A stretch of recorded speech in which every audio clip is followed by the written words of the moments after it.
big deal because the Dolphins created a problem that didn't need to exist. They didn't have to create this.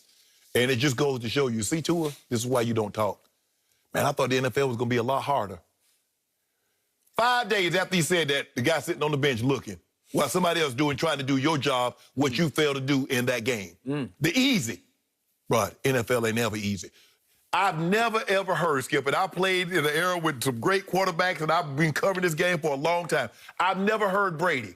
Brady says it doesn't get easier. Manning says it doesn't get easier. But a rookie is going to say, man, this thing easy. It's easier than I thought it was going to be. Okay, Skip, I didn't second guess this. I first guessed this. I didn't understand why you would do this after Ryan Fitzpatrick was playing so well. Had won 3 straight. Skip, if they had lost 3 straight and he was playing bad, I give you that. I've never seen a guy lose his job after playing as well as Ryan Fitzpatrick played, winning ball games, and he says, oh, yeah, we're going to go ahead and make this move now. You made that move. What do you think the other guys in the locker room are thinking? Now, Doug Peterson says, I don't want to make a move like this because it would send the wrong message to the locker room. What the hell you think the message was being sent? Just imagine, Skip, if Coach Belichick, after Tom Brady wins all those games, he inserts Drew Bledsoe back into the starting lineup. What kind of message would that have sent? You don't do things like this just because, well, we took the guy with the 5th pick in the draft. No. You had an opportunity, and you still might catch Buffalo. But Ryan Fitzpatrick was playing too well. You created a problem that you didn't need to have. And now you got a problem on your hands moving forward. Because I'm telling you, the guys in that locker room believe Ryan Fitzpatrick gives them a better chance to win. Tua, I know, I've been in locker rooms a long time, and I'm telling you what they're thinking. They ain't going to say it publicly. They believe in Ryan Fitzpatrick, and it hurt them.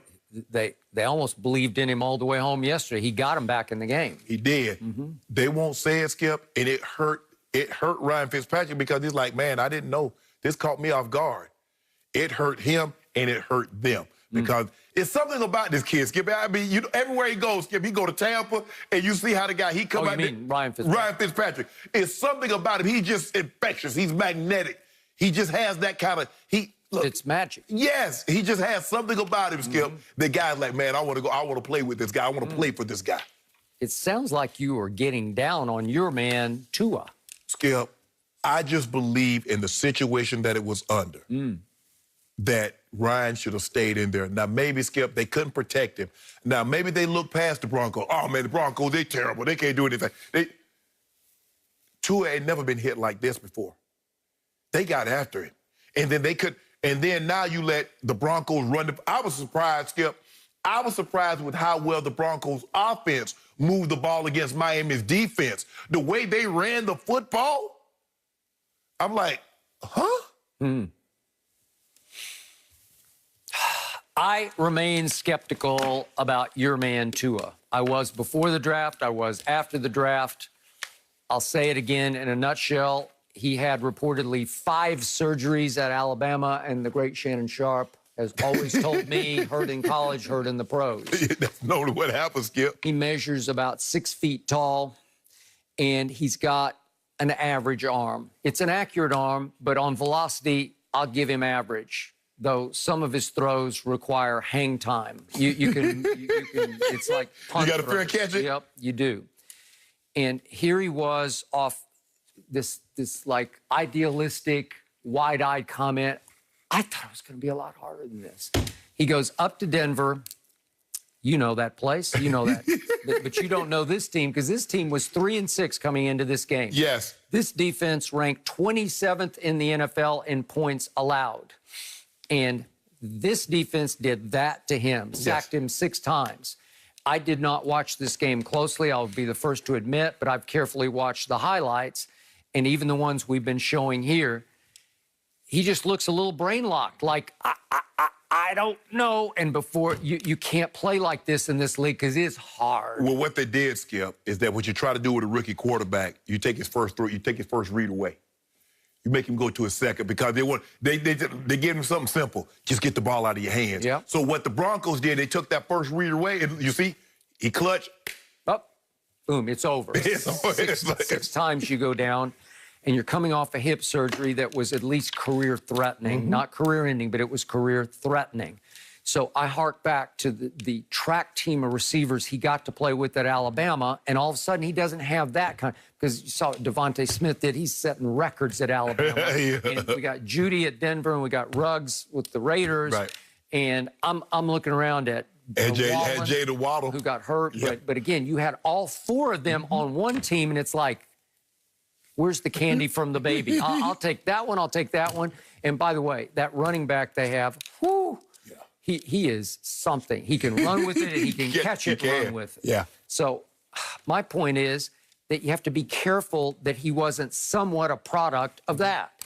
So Adam Schefter did report at ESPN that, hey, this is still an audition because they have to make sure what they have in him. They threw him into the fire to make sure because they have such a wealth of draft picks that they can get up into the money picks if they want to. If they buy into Trevor Lawrence, Justin Fields. This is what we do know, Skip.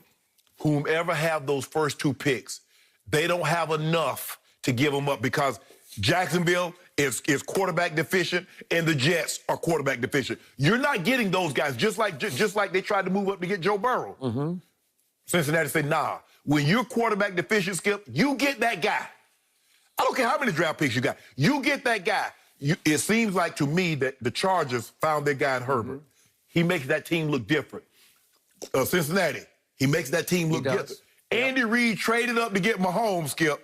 He makes that team look different. Mm-hmm. You look at Deshaun Watson. When you miss on that guy, Chicago, trade up to one spot to get Trubisky, you don't recover. So you better hope Tua works out, because nobody's gonna let you trade up to get Justin Fields or Trevor Lawrence. That's not gonna happen. Okay, you got Trey Lance, you got the BYU kid. You got Zach Wilson, you got the kid from Alabama. Who knows what's going to? Okay, but you're not the top two. You ain't getting handled. Okay, so you did spend the 5th pick in the draft, but now you're looking over your shoulder at the guy you just mentioned, Justin Herbert. Did you make the right choice? Man, I watched him yesterday, Skip. He can flat out throw the ball. He can fling it. His arm is... It's a big arm from a big boy. He is 6'6". Yes, and he can move. He can. Well, I knew he could run, Skip. Yeah. But you don't normally see guys that big can run that well. I mean, Allen is another guy, but this kid, he made a throw to Keenan Allen. The DB is in perfect position. He turns, and by the time he turns back around, the ball goes through his arm and hit Keenan Allen in the chest. Well, I'm with you. If you're going to go down this Tua road, just stay on the road. Just if that's what you're going to do, and you made the case you shouldn't have gone down in the first place, let it play out. But they got the draft pick, so they want to find out, that they want to sample what they have in him.